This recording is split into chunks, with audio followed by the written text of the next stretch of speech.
Hello guys, welcome back to our YouTube channel Telugu Mentor. నేను మీ సందీప్. ఇవాళ ఈ వీడియోలో వచ్చేసి మనమైతే పోస్టల్ డిపార్ట్మెంట్లో ఏ విధంగా ప్రమోషన్స్ ఉంటాయి అనేసి ఈ వీడియోలో అయితే క్లియర్గా డిస్కస్ చేసుకుందాం గైస్. అండ్ మనము జీడిఎస్ టు ఎంటీఎస్ ఎలా అవ్వాలి, పోస్ట్ మ్యాన్కి ఎలా వెళ్ళాలి, అండ్ అదేవిధంగా పిఏ ఎగ్జామ్కి ఎలా రాయాలి, అండ్ ఎన్ని ఇయర్స్ ఆఫ్ డ్యూటీ చేయాలి, అండ్ నాట్ పిఏ ఎస్ఏ అయినా సరే, దాని తర్వాత ఎస్పీ టు ఏడి వరకు ఈ వీడియోలో అయితే క్లియర్గా డిస్కస్ చేసుకుందాం గైస్. మనం ఎన్ని ఇయర్స్ ఆఫ్ డ్యూటీ ఉండాలి, and what is the qualification, and what is the age limit, ఇవన్నీ వీడియోలు అయితే క్లియర్గా డిస్కస్ చేసుకుందాం గైస్. అండ్ ఇంకేంటంటే నేను లాస్ట్లో దీని గురించి ఒక టేబుల్ కూడా వేస్తాను, బట్ టేబుల్ వేయడం వల్ల కొందరికైతే కన్ఫ్యూజ్ అవుతారు. సో దట్స్ వై నేనైతే పాయింట్ టు పాయింట్ ఈ వీడియోలో అయితే ఎక్స్ప్లెయిన్ చేయబోతాను. ఈ ఎక్స్ప్లెయిన్ చేయడం వల్ల అందరికైతే యూస్ఫుల్గా ఉంటుంది, అండ్ జీడిఎస్ వాళ్ళకైతే మోస్ట్ యూస్ఫుల్గా ఉంటుంది. ఇప్పుడు ఎవరైతే కొత్తగా జాయిన్ అవుతున్నారో వాళ్ళకి మనకి ప్రమోషన్స్ ఏ విధంగా ఉంటాయి, what is the basic pay, అవన్నీ తెలుసుకోవాలని కొంచెం ఒక ఆతృత అనేది ఉంటుంది. సో ఈ వీడియోని చూసినట్టయితే మీకు అంతే ఒక క్లారిటీ అనేది వస్తుంది. సో ఇప్పుడైతే ఏ సోది లేకుండా డైరెక్ట్ వీడియోలోకి వెళ్ళిపోదాం, అండ్ పాయింట్ టు పాయింట్ ప్రతిదీ డిస్కస్ చేసుకుందాం. సో చూస్తున్నారు కదా, ఇదైతే టేబుల్ అనమాట. ఇప్పుడైతే దీన్ని point to point discuss. What is the promotion categories and criteria ఏంటి అనేది ఈ వీడియోలో అయితే మనమైతే క్లియర్గా తెలుసుకుందాం, అండ్ ప్రతిదీ పాయింట్ టు పాయింట్ అయితే మనమైతే తెలుసుకుందాం. అండ్ నెక్స్ట్ ఏంటంటే మనం జీడిఎస్ నుంచి ఎస్పీకి ఎలా అవ్వాలో, అండ్ ఎన్ని ఇయర్స్ ఆఫ్ టైం పడుతుందో తెలుసుకుందాం guys. From GDS to MTS మనం అవ్వాలంటే మనకైతే 3 ఇయర్స్ ఆఫ్ ఎక్స్పీరియన్స్ ఉండాలన్నమాట. ఏ విధంగా అంటే మనము జీడిఎస్లో జాయిన్ అయిన తర్వాత బీపీఎం కావచ్చు, ఏ బీపీఎం కావచ్చు, డాక్ సేవక్ కావచ్చు. దాంట్లో అయితే మనకైతే 3 ఇయర్స్ ఆఫ్ ఎక్స్పీరియన్స్ ఉంటే మనమైతే దీనికైతే క్వాలిఫై అవుతాం అన్నమాట. అండ్ దీంట్లో వచ్చి మనమైతే ఎలా ఎలిజిబిలిటీ అవుతామంటే మనకి 3 ఇయర్స్ ఆఫ్ ఎక్స్పీరియన్స్ అయిపోయిన తర్వాత మనకైతే ఎగ్జామ్ అనేది పడుతుంది. మన జాయినింగ్ నుంచి మనమైతే 3 ఇయర్స్ చూసుకోవాలి. అండ్ దీంట్లో బేసిక్ పే వచ్చేసి మనకైతే 18,000 ఉంటది. అండ్ సాలరీ మొత్తం మనకైతే అరౌండ్ 30,000 వరకు అయితే సాలరీ అనేది వస్తది. From GDS to post man మనకైతే ఎన్ని ఇయర్స్ ఆఫ్ సర్వీస్ కావాలంటే మనకి జీడీఎస్ టు పోస్ట్ మ్యాన్ అవ్వడానికి మనకైతే 5 ఇయర్స్ ఆఫ్ ఎక్స్పీరియన్స్ ఉండాలి. అండ్ దీంట్లో ఏజ్ లిమిట్ వచ్చేసి మనకైతే అప్ టు 50 ఇయర్స్ వరకు అయితే మనకైతే ఏజ్ లిమిట్ అనేది ఉంటది. అండ్ ఎడ్యుకేషన్ క్వాలిఫికేషన్ వచ్చేసి మనకైతే 10th ఉంటే సరిపోయింది ఫ్రెండ్స్. అదేవిధంగా మనకి దీంట్లో అయితే బేసిక్ పే లెవెల్ వచ్చేసి 3 అనమాట. సో మన బేసిక్ పే వచ్చేసి 21,700 రూపీస్ ఉంటది. అండ్ సాలరీ అరౌండ్ వచ్చేసి 35,000 to 40,000 అయితే ఉంటది guys. From GDS joining before 17/6/2022 PA క్యాట్సీ అనమాట. ఇది ఏందంటే జీడీఎస్ వాళ్ళు ఎవరైతే ఉన్నారో 2022 17/6 జూలై జూలైలో ఎవరైతే జూన్‌లో ఎవరైతే జాయిన్ అయ్యారో వాళ్ళకి మాత్రం 5 ఇయర్స్ ఆఫ్ ఎక్స్‌పీరియన్స్ ఉంటే వాళ్ళైతే పీఏకైతే రాయొచ్చు. అండ్ ఇప్పుడొచ్చేసి దాని యొక్క ఎక్స్‌పీరియన్స్ అనేది పెరిగిపోయింది. అండ్ అదొచ్చేసి నేనైతే ఫోర్త్ పాయింట్‌లో అయితే చెప్తాను. అండ్ దీంట్లో ఏజ్ లిమిట్ వచ్చేసి మనకైతే 40 ఇయర్స్ వరకైతే మనమైతే రాసుకోవచ్చు. అండ్ మనకైతే దీంట్లో ఎడ్యుకేషన్ వచ్చేసి 12థ్, 12థ్ ఉంటే మనమైతే దీనికైతే అర్హులమనమాట. అండ్ బేసిక్ పే వచ్చేసి మనకైతే 25,500 రూపీస్ అయితే మనకైతే బేసిక్ పే ఉంటది. అండ్ మనకైతే సాలరీ వచ్చేసి అరౌండ్ 45,000 అయితే మనకైతే స్టార్టింగ్ సాలరీ అనేది ఉంటది. ఎవరైతే ఏందంటే 2022 జూన్ 17 తర్వాత జాయిన్ అయ్యారో వాళ్ళకైతే పీఏ అంటే ప్యాడ్ సి వచ్చేసి వాళ్ళకైతే ఇప్పుడైతే దాని సర్వీస్ వచ్చేసి 8 ఇయర్స్ చేసేసారు. అండ్ ఏజ్ లిమిట్ సేమ్ అనమాట. దానికి దీనికి ఏం లేదు. జస్ట్ వీళ్ళేందంటే ఇంతకుముందు అది 5 ఇయర్స్ ఉండే దాన్నైతే ఇప్పుడైతే 8 ఇయర్స్ చేయడం జరిగింది. అంటే ఏం లేదు, ఇక్కడ మనకైతే జస్ట్ ఇంకా 3 ఇయర్స్ అనేది ఎక్స్‌టెండ్ చేయడం జరిగింది. కొన్ని కారణాల వల్ల వాళ్ళైతే దీన్ని ఎక్స్‌టెండ్ చేశారు. సో ఎడ్యుకేషన్ వచ్చేసి 12థ్ పాస్ అయితే చాలు. అండ్ మనకైతే పే లెవెల్ 4 అనేది దీంట్లో అయితే వర్తిస్తుంది. అండ్ బేసిక్ పే వచ్చేసి 25,000 రూపీస్, 25,500 రూపీస్ అయితే బేసిక్ పే అనమాట. అండ్ ఇందాక నేను చెప్పాను కదా 45 రూపీస్, 45,000 సారీ 45,000 అరౌండ్ మనకైతే సాలరీ రావడం జరుగుతుంది.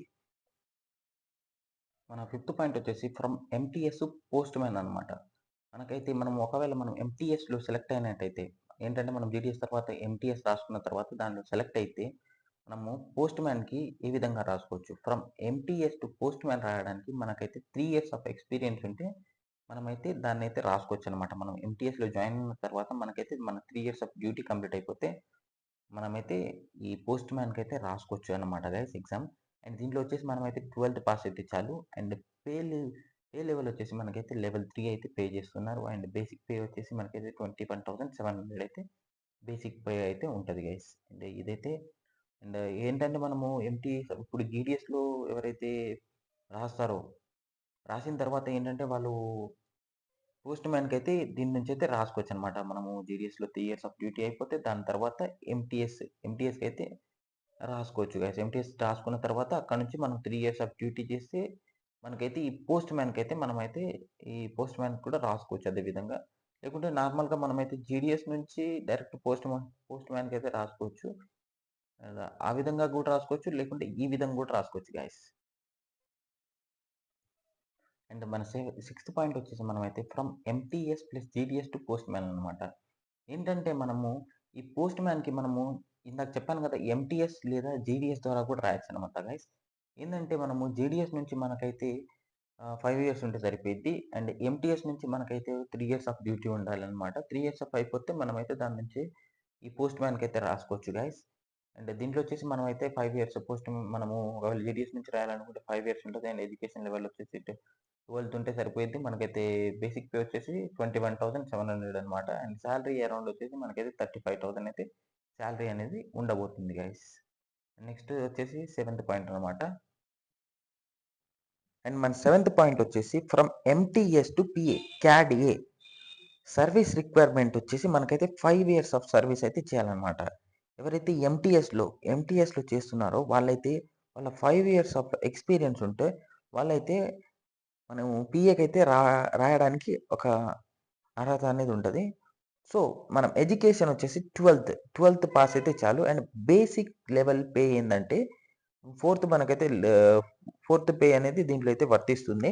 అండ్ బేసిక్ పే వచ్చేసి మనకైతే 25,500 అండ్ సాలరీ అరౌండ్ వచ్చేసి 35,000-40,000 అయితే మనకైతే అరౌండ్ సాలరీ అనేది ఉండబోతుంది. మన ఎయిత్ పాయింట్ వచ్చేసి from postman to PA cadre. దీనికి ఏ విధంగా మనము అప్లై చేసుకోవాలంటే మనమైతే మన పోస్ట్ మ్యాన్‌లో 3 ఇయర్స్ ఆఫ్ ఎక్స్‌పీరియన్స్ కంప్లీట్ అయిన తర్వాత దీంట్లో ఎడ్యుకేషన్ వచ్చేసి మనకైతే అప్లికబుల్ ఏం లేదనమాట. మనము పోస్ట్ మ్యాన్‌కి 12థ్ పాస్ అయితే చాలు కదా! అదే విధంగా అది ఉంటే సరిపోయిద్ది మనకి. అండ్ పే లెవెల్ వచ్చేసి దీంట్లో అయితే ఫోర్త్ పే అనమాట. అండ్ బేసిక్ పే సేమ్ అనమాట. మనకైతే ₹25,000. పీఏకైతే బేసిక్ పే వచ్చేసి అంతే ఉంటది. సో, దాని గురించి అయితే ఇందాక నుంచి అది పీఏ గురించి మనకైతే అంటే ఏందంటే MTS to PA post man అవన్నీ నేనైతే దీంట్లో అయితే క్లియర్‌గా చెప్తున్నాను. సో, పాయింట్ టు పాయింట్ మనం తెలుసుకుంటే ఏందంటే మనకైతే ప్రతీదీ యూజ్‌ఫుల్‌గా ఉంటది. అండ్ నెక్స్ట్ వచ్చేసి మనమైతే నైన్త్ పాయింట్ అయితే ఇప్పుడు డిస్కస్ చేసుకుందాం. ఫ్రమ్ పోస్ట్ మ్యాన్ నుంచి ఎంటీఎస్ కావచ్చు. Post man plus MTS to PA అనమాట. క్యాడేనే ఇది కూడా సేమ్. ఏంటంటే సర్వీస్ అనేది మనకైతే 5 ఇయర్స్ ఆఫ్ ఎక్స్‌పీరియన్స్ అనేది ఉండాలి. అండ్ ఎడ్యుకేషన్ వచ్చేసి మనకైతే దీంట్లో మనము పోస్ట్ మ్యాన్‌లో ఎలా సెలెక్ట్ అయితామో అది ఉంటే సరిపోయిద్ది. అంటే దాని తర్వాత మనకైతే పే లెవెల్ వచ్చేసి 4 ఉంటది. అండ్ బేసిక్ పే వచ్చేసి 25,500 అరౌండ్ అయితే మనకైతే దీంట్లో అయితే బేసిక్ పే అనేది ఉంటది. ఏందంటే ఈ post man plus MTS to PA అనమాట. 5 ఇయర్స్ ఆఫ్ ఎక్స్‌పీరియన్స్ ఉంటే మనమైతే దీనికైతే ఎగ్జామ్ ఉంటది. దాని ద్వారా మనం రాస్తే దీన్నైతే ఆహ్, క్రాక్ చేసుకోవచ్చనమాట. ఎగ్జామ్‌ని క్రాక్ చేసి మనమైతే దీంట్లో అయితే సెలెక్ట్ అవ్వడం జరుగుతుంది. అండ్ చెప్పాను కదా! బేసిక్ పే వచ్చేసి 25,000 అండ్ 25,500 అండ్ పేమెంట్ వచ్చేసి మనకైతే 35,000-40,000 అరౌండ్ ఒక పేమెంట్ అనేది ఉంటది. ఏందంటే మనము post man plus MTS plus GDS to P అనమాట. దీనికైతే మనమైతే పోస్ట్ మ్యాన్ నుంచి రాసుకోవచ్చు. ప్లస్ ఎంటీఎస్ నుంచి రాసుకోవచ్చు. ప్లస్ జీడీఎస్ నుంచి కూడా రాసుకోవచ్చనమాట. బట్ ఏంటంటే మనకైతే కొన్ని దీనిలో ఎలా ఇచ్చారంటే మనకి సర్వీస్ రిక్వైర్ అంటే 5 ఇయర్స్ అని ఇచ్చారు. బట్ ఏంటంటే జీడీఎస్ నుంచి మనకైతే 8 ఇయర్స్ అయితే పడతది. బట్ ఎంటీఎస్ నుంచి 5 ఇయర్స్ అండ్ పోస్ట్ మ్యాన్ నుంచి అయితే 5 ఇయర్స్ అనమాట. అంటే ఇంతకుముందు జీడీఎస్ నుంచి పీఏకి రాయడానికి మనకైతే 5 ఇయర్స్ అనేది ఉండేది.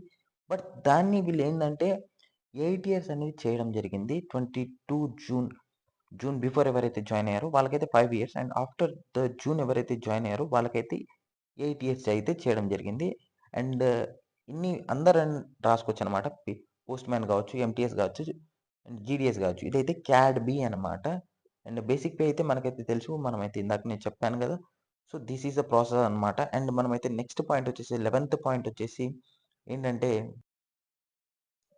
మనం పీఏ నుంచి ఐపీఓ ఎలా అవ్వాలి? అండ్ దానికి ఎక్స్‌పీరియన్స్ వచ్చేసి మనకైతే 8 ఇయర్స్ ఆఫ్ వర్క్ అనేది మనము పీఏలో చేసినట్టయితే మనమైతే ఐపీఓ కంటే దానికైతే మనము ఎలిజిబిలిటీ అనమాట. మనం దానికైతే ఎగ్జామ్ రాయడానికి మనకి 8 ఇయర్స్ ఆఫ్ ఎక్స్‌పీరియన్స్ ఉండాలి. అండ్ ఎడ్యుకేషన్ వచ్చేసి నో ప్రిఫరెన్స్ అనమాట.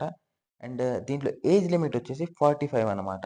అప్ టు 45 45 ఇయర్స్ వచ్చేదాకా మనమైతే దానికైతే రాసుకోవచ్చు. అండ్ మనకైతే దీంట్లో పే లెవెల్ 7 అయితే మనకైతే పే చేస్తున్నారు. అండ్ బేసిక్ పే వచ్చేసి మనకైతే 44,900 అనమాట. అండ్ దీంట్లో మనకి సాలరీ అరౌండ్ వచ్చేసి మనకైతే 70,000-75,000 వరకైతే మనకైతే ఫస్ట్ సాలరీ అనేది వస్తదనమాట.